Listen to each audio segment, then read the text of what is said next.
The IEEE Computer Society Sidney Fernbach Award honors the memory of one of the pioneers in high-performance computers. Established in 1992, the award is given to an individual in recognition of outstanding contributions in the application of high-performance computers using innovative approaches.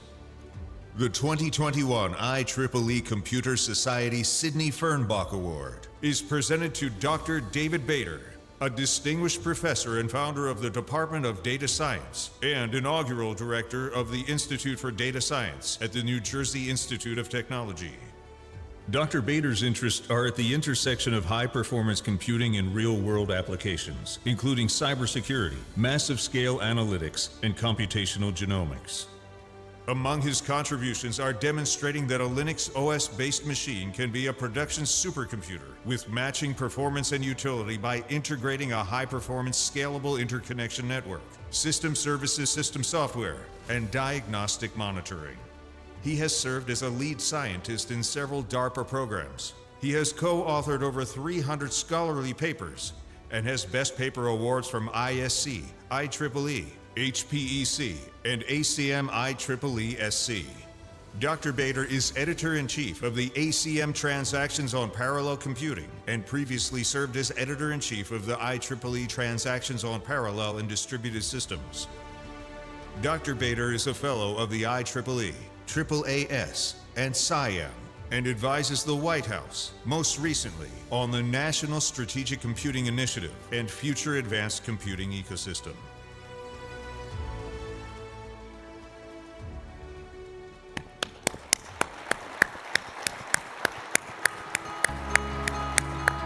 Congratulations.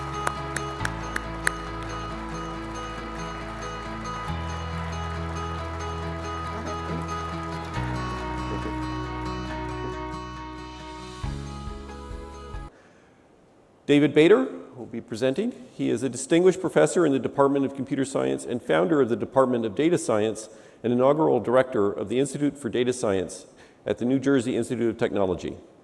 His interests are at the intersection of high-performance computing and real-world applications, including cybersecurity, massive-scale analytics, and computational genomics. David Bader is a fellow of the IEEE, AAAS, and SIAM. Please welcome David Bader. Thank you, Bill. Thank you, Bill, for that introduction. Wow, what a long, strange trip it's been. So I want to thank the IEEE Computer Society for awarding me the Sidney Fernbach Award, and also for the organizers of SC21 for inviting me to give this talk this morning. And my talk is entitled Innovations Solving Global Grand Challenges. And what I want to do is tell you about some of the innovations that led to my building the first Linux supercomputer and also pioneering scalable combinatoric algorithms specifically for graph analytics and other techniques. Now, this award is named for Dr. Sidney Fernbach, who was born in 1917 in Philadelphia and passed away in 1991.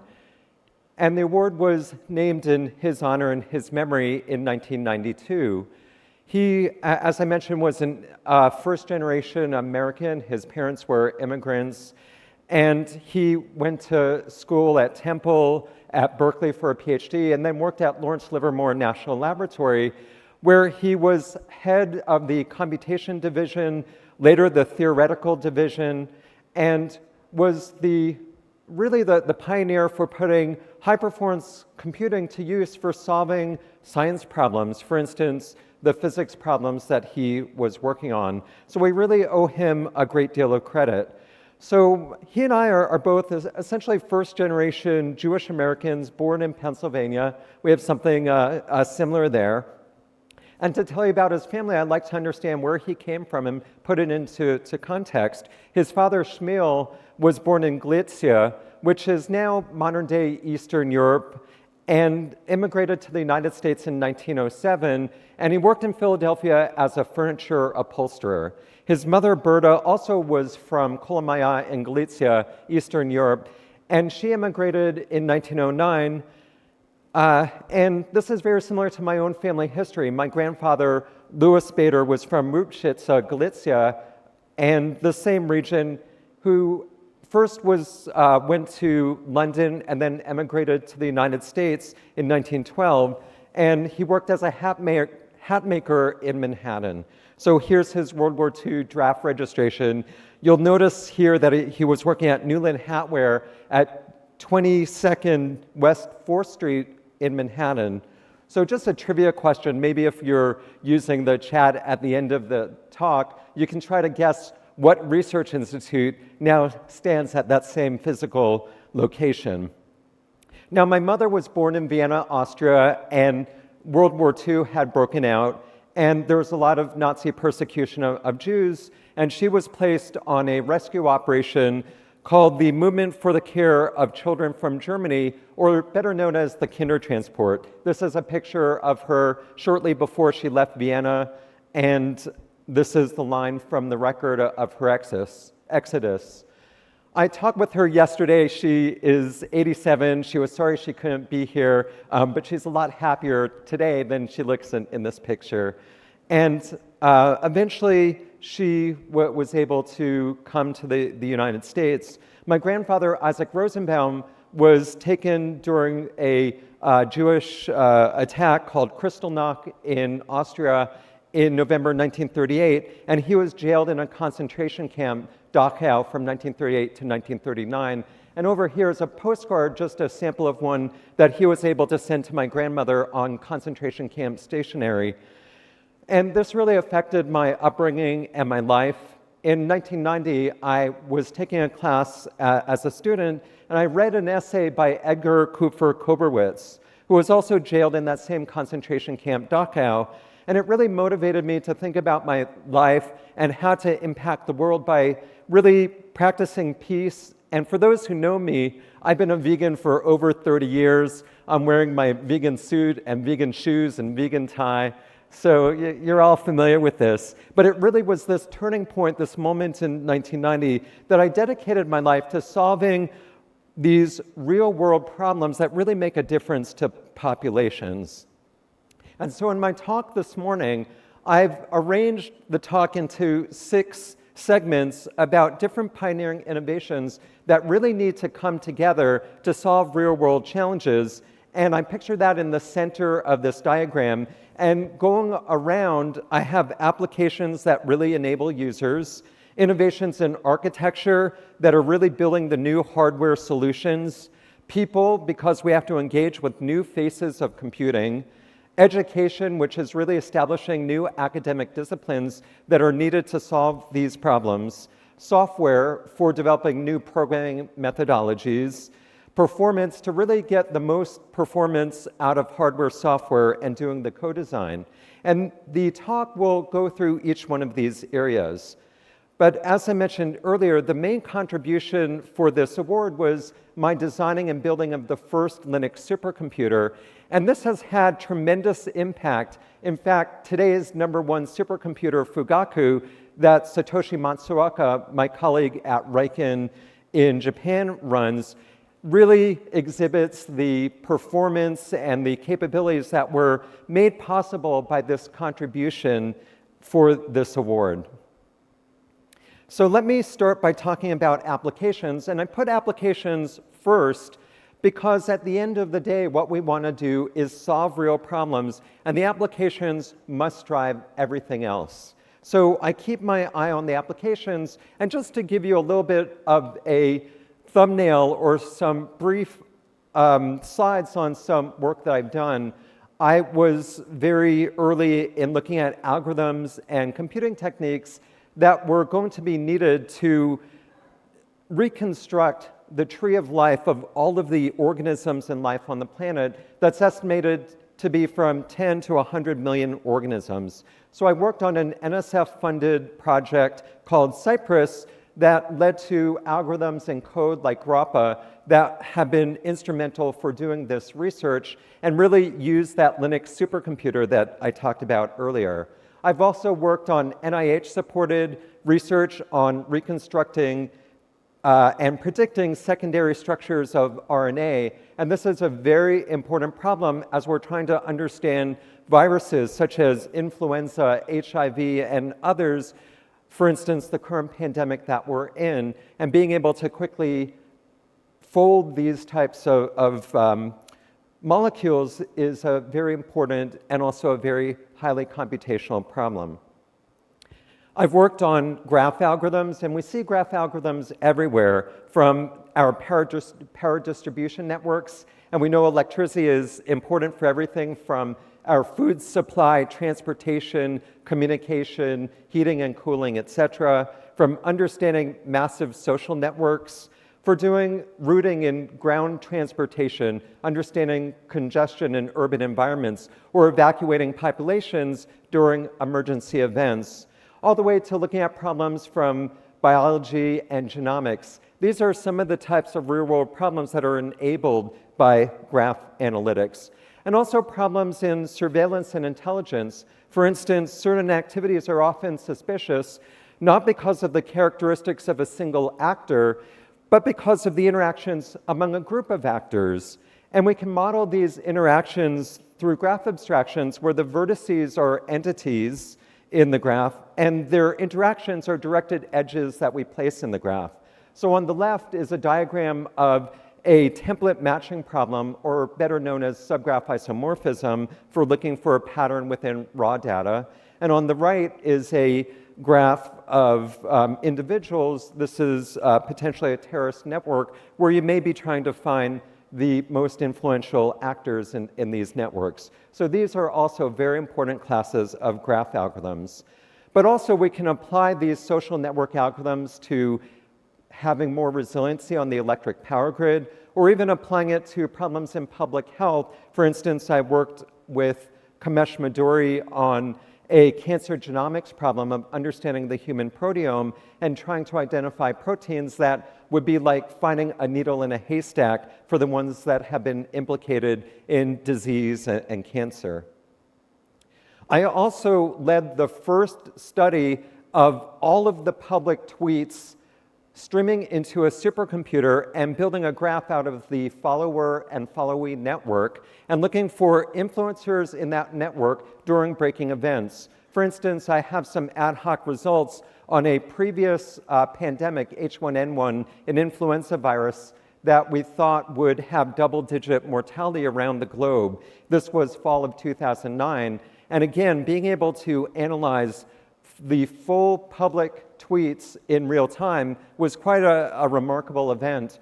And in our results, we were able to pick out commercial news sources, and also we were able to pick out the US Centers for Disease Control and Prevention, government agencies, but we're also able to pick out very important influential handles that you would never think of tuning into during a breaking event. So let me get to my next area of innovation, and this is in people engaging the new faces of computing. And I really want to thank my mentors that I've had in my career, both early and even currently. I talk with my mentors as frequently as I can, and I encourage all of you to think about who are your mentors, who can you learn from, who can you network with, and who can you go to when you're thinking about solving problems and you want to get really a big perspective on what the next steps should be. So I want to recognize just a set of my mentors on this slide, but also those who have worked in my research group, from postdocs that I've had like Tanya Berger-Wolf and Tiffany Williams, Henning Meyer-Henke, and Yuzhang Sun, and also my current research group with my research scientist, Dr. Zihui Du, and my current PhD students, Fuhan Li and Oliver Alvarado Rodriguez, who are doing some incredible research, as well as the alumni from my group, my PhD students who have really done fantastic work and gone on to do even better things in their careers. I want to dedicate the talk, though, to my father, Morris Bader. Here he is pictured in the 1970s. He was a chemistry professor, and here he is at his office. True to form, he's wearing suspenders in both of these pictures. He's was typically reading something. He passed away a number of years ago, and the inset picture is him about a year and a half before he passed away, reading to my child a book. And he was really an out-of-the-box type of guy. But being in chemistry, he really wanted to understand computers, and in 1965 went to IBM TJ Watson, and he learned a new programming language, Fortran, and then later RAT4. And just my whole childhood was all about Fortran and RAT4. In fact, here's a picture of us in the 1970s, 1972, and here he is at the top, a PhD in chemical thermodynamics, and very early into using computers and writing numerical algorithms, and even created a business selling scientific software. My mother has a master's in biochemistry. My brother William, a master's in computer science. My brother Joel, a PhD in theoretic chemistry. Here I am, PhD computer engineering, and my twin sister Deborah, PhD in molecular biology. And if this wasn't enough letters in our family, she decided to get a DVM or a vet degree as well. So here we are. And this was my upbringing. You see everyone mostly getting along in this picture. But a few years after this picture was taken, I got my first job. My dad paid me a penny punch card to take a program that he had from his IBM 1030 and enter it into a brand new mainframe that he had at Moravian College, a DEC PDP 1145. So this was my first computer, and I connected to it from home using this ADM3A terminal and this 300 baud modem. And actually, that was a fast upgrade from our 110 baud modem before that. And I would type in these programs. Probably before I could read and write, I was putting in these cards and learning how to program this PDP 1145. And this really got my thinking about hardware. I liked having a computer at home, and I always wanted to be able to do some interesting things, and soon thereafter learned about parallel computing, and I really wanted a parallel computer of my own. So in the late 80s, I was interconnecting personal computers that were the commodity technology. In the early 1990s, operating systems became commodity, and also networks, and I was putting those into systems. And then by the mid-1990s, high-performance nodes were available, and I could interconnect them with high-speed networks. And then by the late 1990s, I could integrate also open-source job schedulers, commercial compilers, and high-speed interconnects that really led to the first Linux supercomputer. But it was the notion that we could take commodity, commercial off-the-shelf technologies and use them in high-performance computing.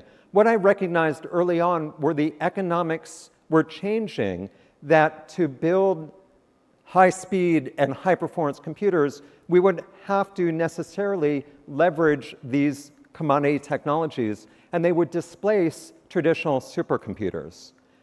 When I was an undergrad, a buddy and I discovered a closet full of Commodore Amiga 1000s that were donated to our university, and they're just collecting dust.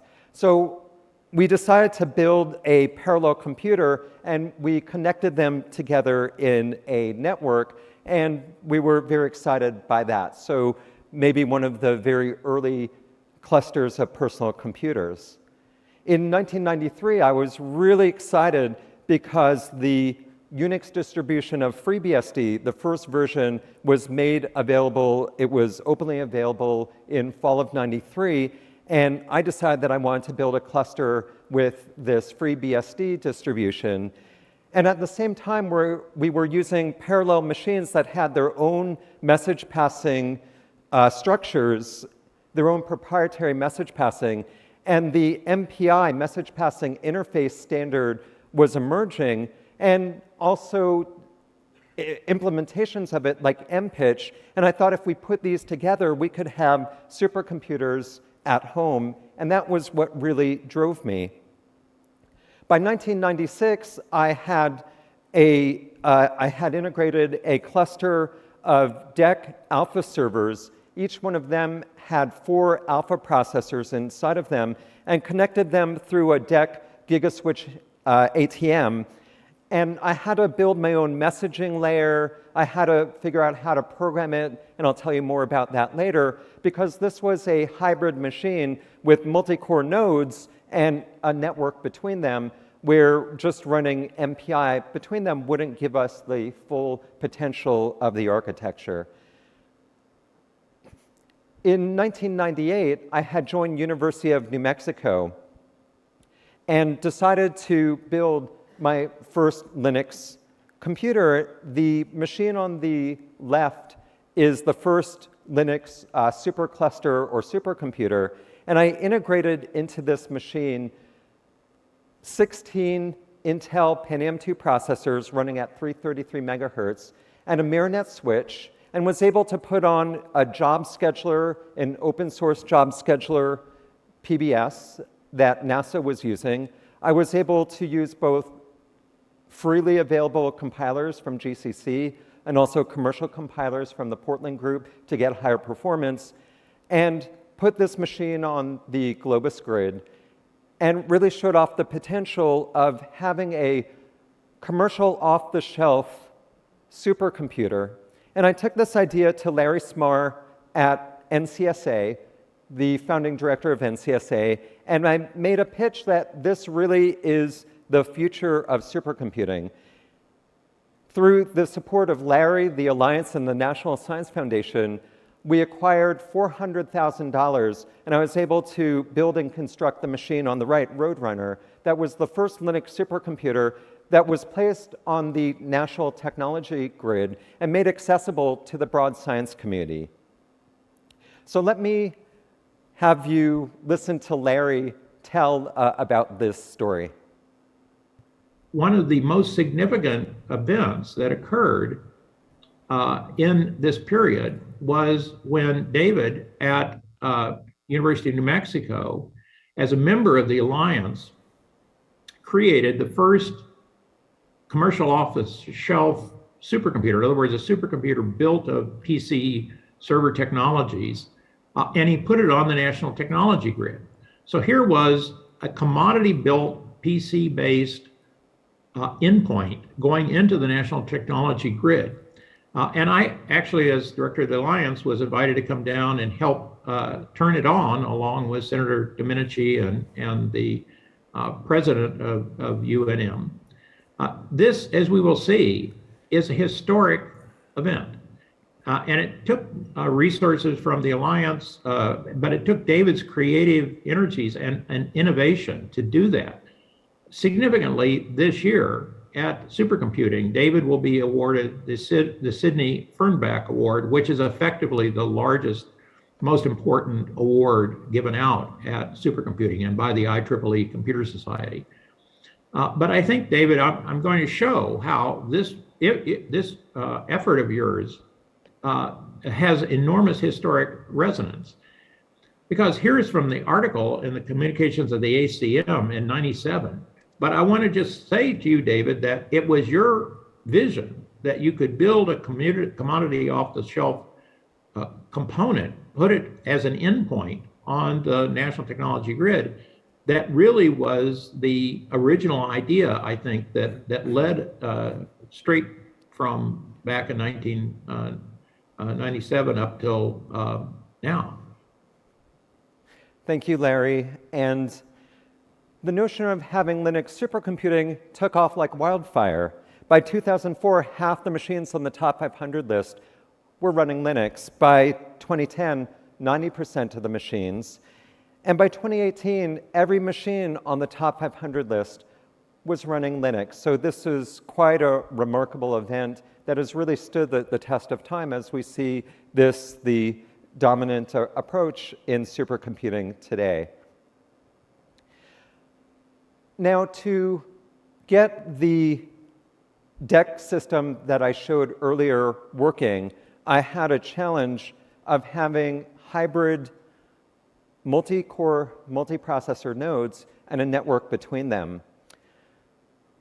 In the late 90s, I came up with the first programming methodology for hybrid use of message passing and multi-core where we optimized for the shared memory on the node and message passing between the nodes. And this is one of the dominant programming methodologies of systems today.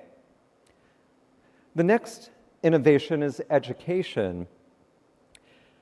And it's quite important to look at how we train students and how we educate our community. In 2005, I founded Computational Science and Engineering at Georgia Institute of Technology and created master's and PhD programs that have been highly successful in training students for working in these areas. We launched an online master's of analytics, and I built the school into the top research school at Georgia Tech during my 5 years as the school chair. In 2009, I moved to the New Jersey Institute of Technology, where I am the inaugural director of the Institute for Data Science. And this semester, I founded the Department of Data Science. I created the Bachelor's in Data Science that launched now, and we have a planned launch of a new PhD in Data Science that will occur next fall. Now, it's not often that once in your career you create a new discipline, let alone twice, but I found it very important to create new academic disciplines as homes for our researchers and new academic programs to really train the next workforce, to look at areas that fall at the interface between traditional disciplines and look at the right curriculum and the right research strategies to really have an impact for solving real-world problems. I've been very fortunate to work with a number of companies on this slide, as well as organizations, foundations, and government agencies. And this has provided a path for translating the research from our basic research at universities to going into labs and production at a number of companies, national labs, and agencies. So I thank everyone for all of that support. The next area of innovation that I want to talk about is in performance. And as many of you have known, I've been a proponent of accelerator technologies, which shouldn't be a surprise because accelerators often come from other areas of commercial off-the-shelf technology and other commodities. For instance, gaming and entertainment has been a huge sector, and Sony, Toshiba, and IBM built the IBM Cell Broadband Engine processor that was in the Sony PlayStation 3, and I helped repurpose this processor by directing the first Sony, Toshiba, IBM Center of Competence for the Cell BE processor, and using this in to accelerate a computing system that became the architecture in Roadrunner, the first petaflop supercomputer at Los Alamos.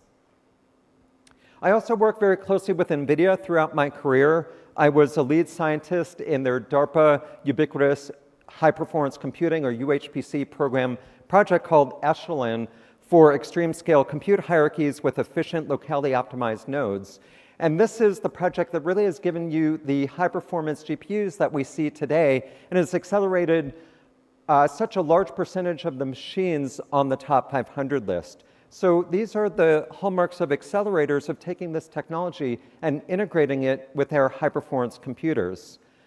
As was mentioned earlier in the talk, I've also innovated in areas of hardware-software co-design for graph analytics. Victor Prasanna and I were co-PIs in a DARPA Hive award for building out graph technologies on the Hive chip that Intel is moving forward with. And this work has really also been recognized as part of the Fernbach Award, as I've had many firsts in scalable algorithm design and implementation. For instance, in single source shortest path algorithms, creating the first parallel between a centrality algorithm, an approximate between a centrality algorithm, winning the 10th DIMEX challenge, mixed challenge for community detection, streaming community maintenance algorithms, as well as many of the best performing graph algorithms for GPUs. I like to think of my work in data science and graph analytics in terms of this quad, where I have 4 quadrants split apart by these 2 axes. On the x-axis, I have objects, from known objects on the left to unknown objects on the right, and I have patterns on the y-axis, from known patterns on the bottom to unknown patterns at top. The lower left-hand quadrant, where we have known objects and known patterns, is where traditional relational databases work very well with schemas to be able to query data sets. On the upper left, where I have known objects but unknown patterns, a scenario may be an organization that has an insider threat who keeps tripping up some security tripwires, and a security officer notices it and wants to investigate what is that individual up to. Or on the lower right, I use this example of having a template that I'm trying to find within a larger set of observed data, so a known pattern and unknown objects where I may be doing subgraph isomorphism to detect it. But where I'm really focused in my research is discovery, this unknown unknowns, or this upper right quadrant, where I have data that I can't learn from because I don't know what's in there. I don't know if there are any patterns, anything I can find. I can't do machine learning on it because I don't know what to learn. So I try to build relationships in that data, and I build those relationships into very large graphs. And by performing massive scale graph analytics, I'm trying to reduce surprise in application areas by leveraging this fourth quadrant. This is moving data science from what I have on the left of the slide, where classic high-performance computing and supercomputers do extremely well, where I can take data sets, load them into a supercomputer, and ask queries of them. This is really good after something egregious has happened and I want to take my logs and load it in and ask a question. So I think of this as reporting the news.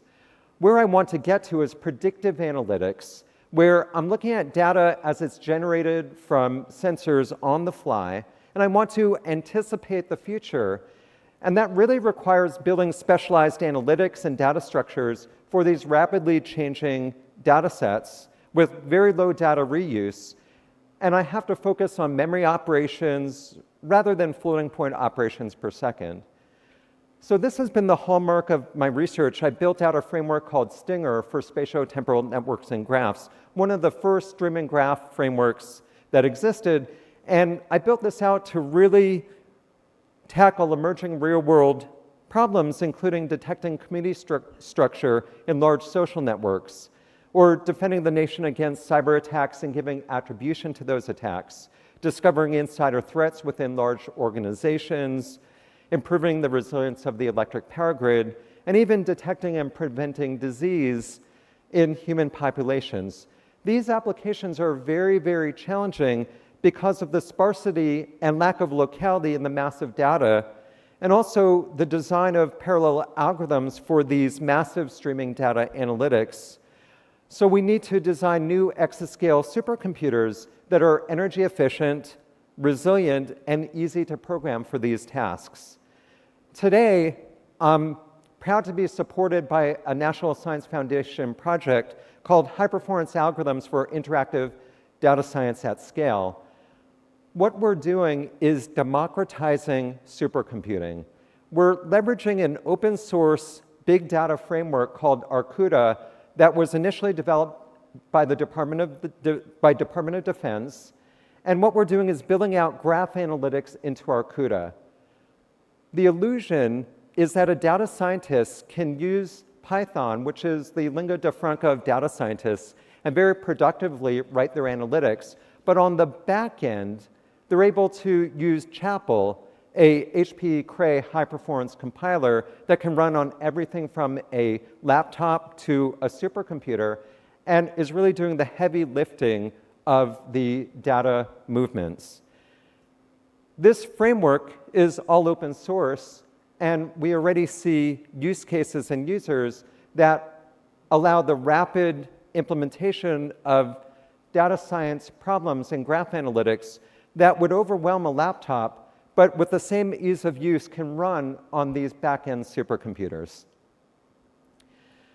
When I think about high-performance computing and supercomputing, I created the first Linux supercomputer by leveraging COTS, commercial off-the-shelf technology.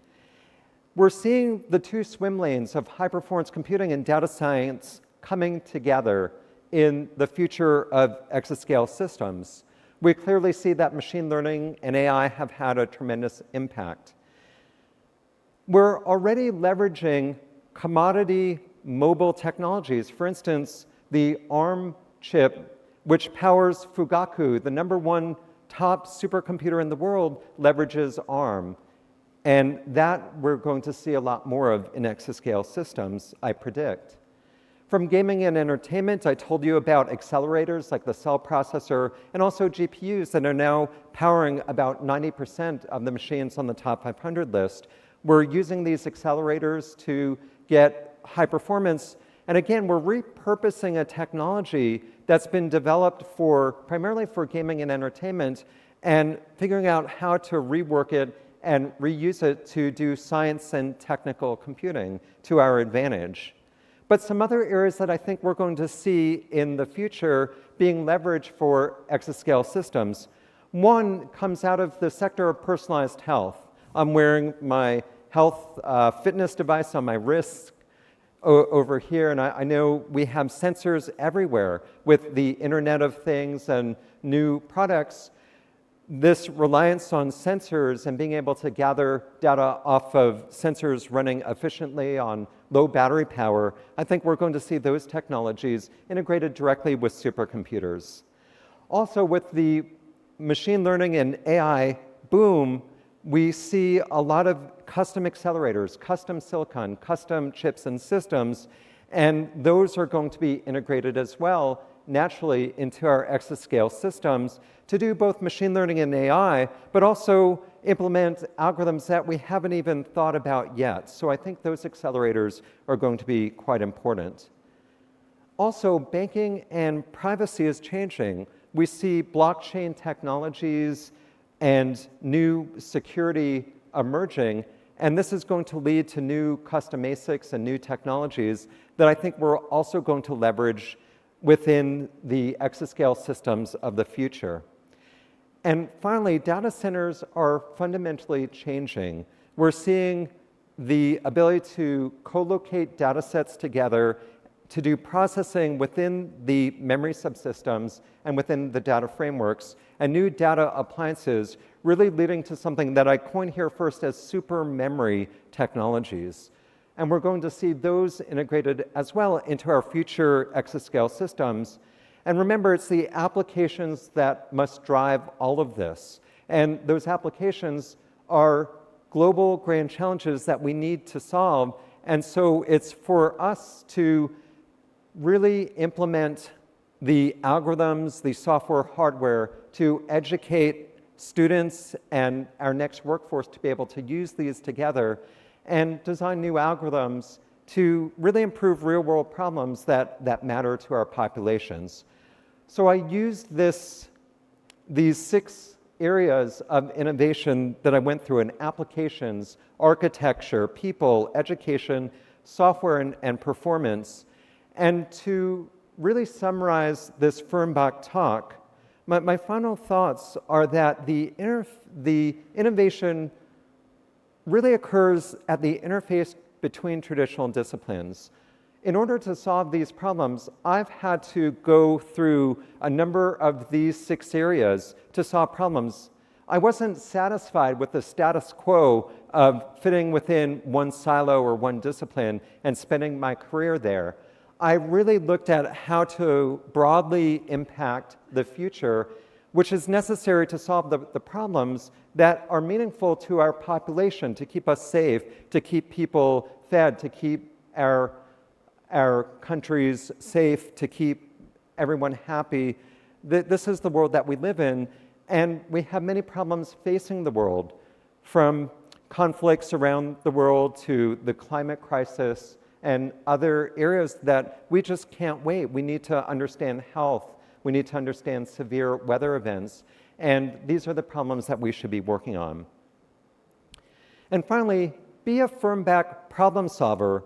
No matter if your roots are in furniture upholstery, like Dr. Fernbach's, or hat making, like me, I encourage you to really think about the problems and what you can do to fill those gaps and really have innovations in your own careers.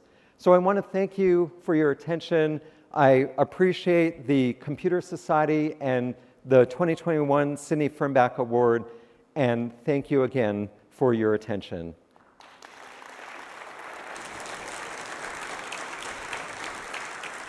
Thank you. Again, let me remind you to use the QR code to access the Slido system for the questions. I'll start with a few that have already shown up. You covered a lot of ground in many different applications. A number of the questions are asking about specific ones. First one here is, how much does resilience on the power grid help the nation as a whole? So how does resilience on the power grid help the nation? We've already heard about blackouts that affected San Diego, New York City, and even Texas, but this is a problem that affects life and limb.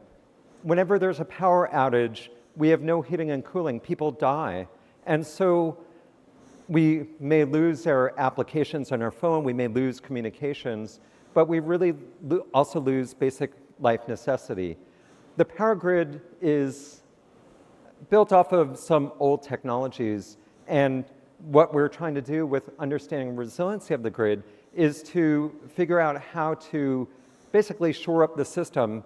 And so I think it's a very important problem to work on, and will continue to be a problem because, as I mentioned, everything from our food supply, communication, transportation, and now everything that we rely on really requires electricity everywhere at every time. Another different question, given your experience founding departments, how much does department title affect foundational educational topics and goals? And how much overlap is there in basic skills between the two departments you founded? So department titles, what's in a name? At the time I founded Computational Science and Engineering, it was really the notion of how do we produce students that would be able to do research in this community at Supercomputing and working for our national labs and really engaging with the broad science and engineering area. At the time, computer scientists typically looked inward and worked on problems of architecture, networks theory, etc., but often did not look that closely at the applications.